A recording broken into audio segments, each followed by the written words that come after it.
花束の中の空間。セザンヌの作品大きな花束。19世紀末から20世紀初頭にかけて、近代絵画の基礎を根本的に組み替えた芸術家、ポール・セザンヌ。彼の芸術における最大の功績は、自然を円筒、球、円錐によって構成し直すという彼自身の言葉に見られるように、視覚的対象の再解釈を通じて、絵画空間における新たな秩序の探求にあった。その業績は、キュビスムのピカソやブラック、さらには日本の洋画、日本画双方の作家たちにも深い影響を与えており、その影響の輪は今もなお広がり続けている。そのセザンヌの作品群の中でも、大きな花束と題された本作1892から1895年頃制作は、花という儚くも華やかなモチーフを通じて、彼の空間表現の実験が最も凝縮された形で示された一作である。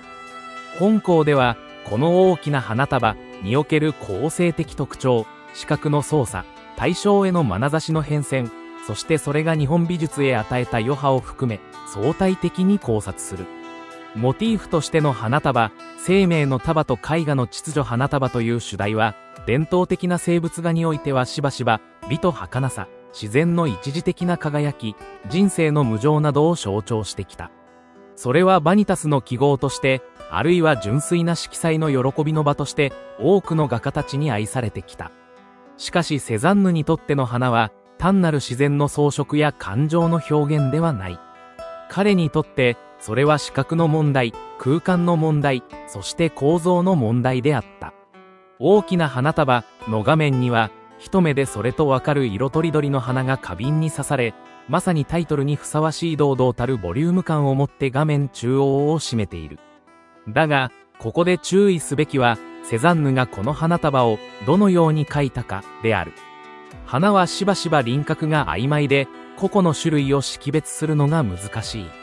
むしろ色彩の塊としての存在感が強調されており、それが束ではなく画面の中心から放射状に広がる運動として認識される。これは単に花の再現を目指すのではなく、視覚的な力学に従って構成されたものに他ならない。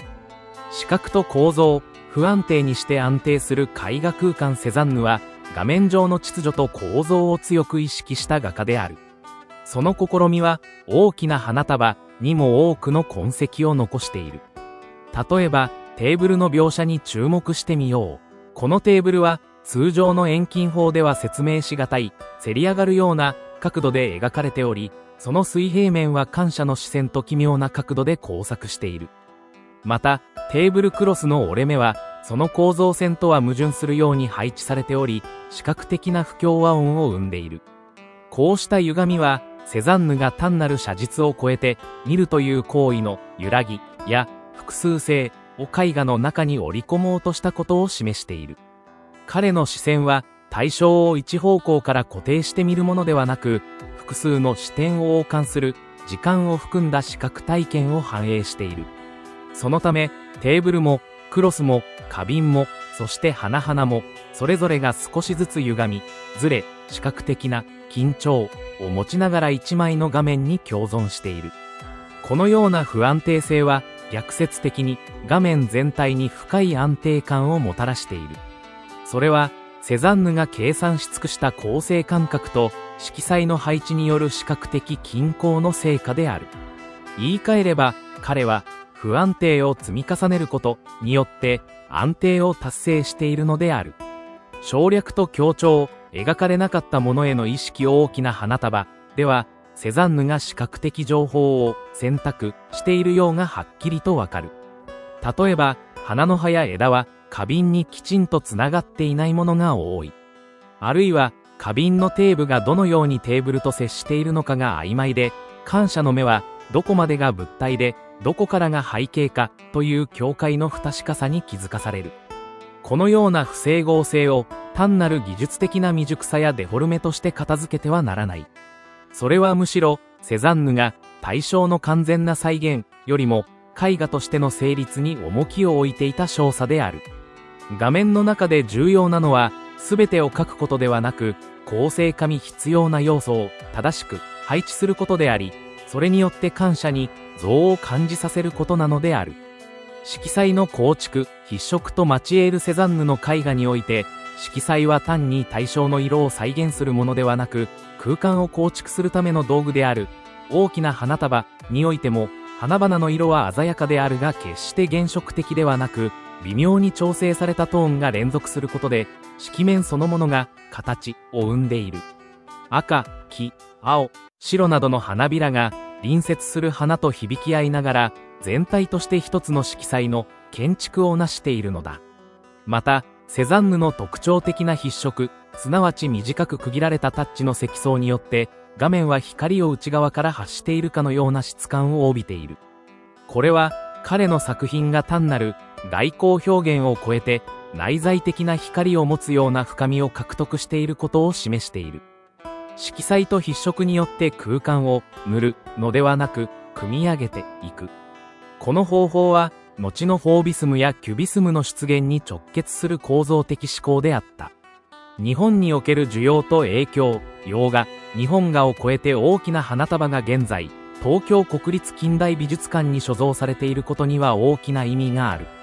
セザンヌの絵画が日本の近代美術に与えた影響は計り知れず、岸田劉生や梅原龍三郎、中川一政など多くの洋画家たちが彼の空間構成や構築的筆致に学んだ。